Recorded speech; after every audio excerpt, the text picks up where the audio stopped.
cannot believe we are back with another BTS episode. What it was like putting together the latest episode of Irregardless that you guys all hopefully already watched. And if you haven't, click pause, go watch that latest episode. So now that you've come back and you've watched the episode or you've rewatched it, thank you so much. You know that I sat down with the actor and producer Julio Macias. The episode was so much fun to film and also to make. I love showing the process of building anything it is that I'm building. And right now, that's Irregardless. And so I love to show you guys a peek behind the curtain. Every episode kind of has the same steps that we follow for the most part, but there's always like those little quirks and intricacies that go into every episode, making them super individual. Also, side note, I just got back from my friend's wedding in France, which was amazing, but I am sick. This little waiting game that I have like between we finish shooting and I get the first round of footage from my team is like such a patience tester for me because I just want to see how it turned out. Guys, I am fucking dead. I'm so glad that we got the BTS that we got for Julio's episode because he walked in at the most, it was so funny. Like normally this was the first time that we have not known exactly when the talent was arriving. Like we knew that he was arriving, and by the way, he was very on time. Like it's not what I say. I'm just saying normally my producer or I will like meet them downstairs. This was the first time that we met them like at the studio door rather than meeting them like in the lobby. So we didn't like know quite when he was about to walk in, and he walked in and he like very casual, sweet guy, like eating a bag of chips, and he was like, okay, I just like found these downstairs in the lobby. And we were like, please tell me we got this on camera. Like please tell me that we got the BTS of him walking in with the chips because it just looks like it looks so casual and cool and like just fucking chill guy. I love it. I'm so happy about it, and we got it.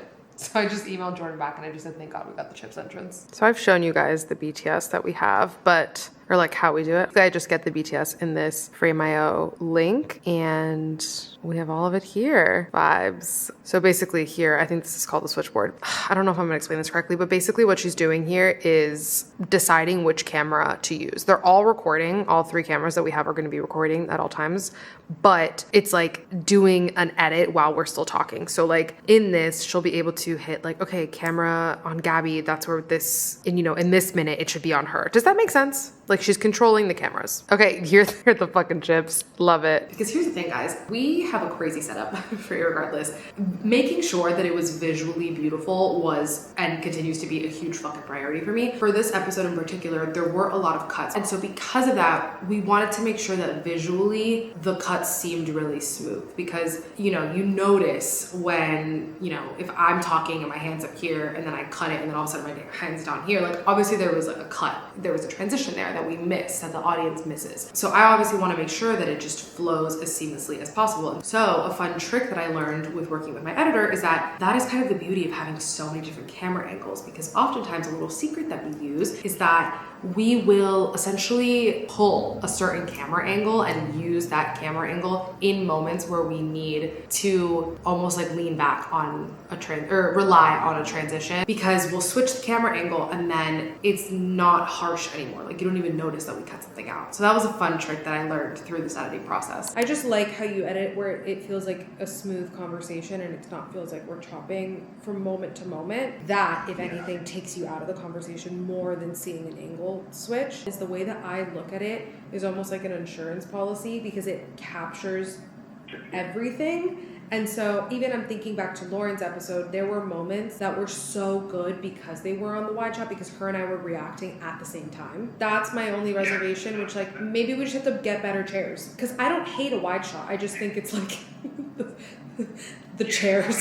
So every episode has tons and tons of social cutdowns. I am the one doing all those. So I am the one doing any sort of short form content that you see, and I definitely have no process. It needs to get tighter, but there's a process. Okay, I wanted you guys to see what it looks like when I make the episode trailers. I've been really trying to find a more innovative way of doing these trailers. So we actually start over here on Descript, which you guys know that I love. So I will upload the entire episode once it's completely edited to Descript, and then I will start pulling areas that I like, and I will make a different composition here for trailer. And typically I'll just put in a lot of stuff until I cut down really what it is that I want the story to tell for the trailer. I'll download this into just like a nice horizontal version, whatever, and then I'll come over here to Final Cut Pro, and in here I will make my final edits. I'll export this. This time I will come over here to Opus AI. I have already all of my presets done, so the type of font that I use, as well as my watermark automatically goes on there. And this is just a really good AI tool that essentially what I like for this is that it formats the clip the way that I want it, and I can go ahead and if I want to move him around this way or this way, I can apply it, and then that way it'll like move the clip and center the clip where I want, and it makes all of my captions. If we come back over here to Final Cut, I'll then make another project here, which is the vertical one, and in here now I start adding these images that I make over on Canva. So I'll show you that. I make these covers. This stays the same for every episode. I moved the out now to up here, but I'll just change the name. This stays the same. I'll change whatever image I want to use, and then I will also make a version that looks just like that. And then I'll come back over here and I'll add that at the beginning. I want that sort of like watermark thing to the text to lay over without anything else on the screen. And then I insert my music, which right now I've just been using my theme song, if you will, for all of the trailers.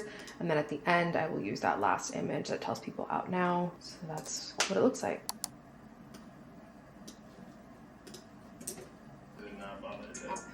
No, we have work with many a thing. Yay! The episode is out with Julio Macias. Cannot wait for you guys to watch it. If you have not watched it already, please go check it out because it was a fucking fun one. It's 10:05. I just got back from the gym. We did an early morning session today. We were up at 5:30 in the morning today. A story for another day. I just emailed Julio and his team, sending him the link, and I updated my newsletter, which I'm about to send out as well. That will have the episode linked and all that sort of stuff. And now I'm gonna post the reel. I'm still trying to figure out the whole, algorithm's the wrong word, but like the strategy that I want to use when posting on the Irregardless page versus posting on my personal Gabby page.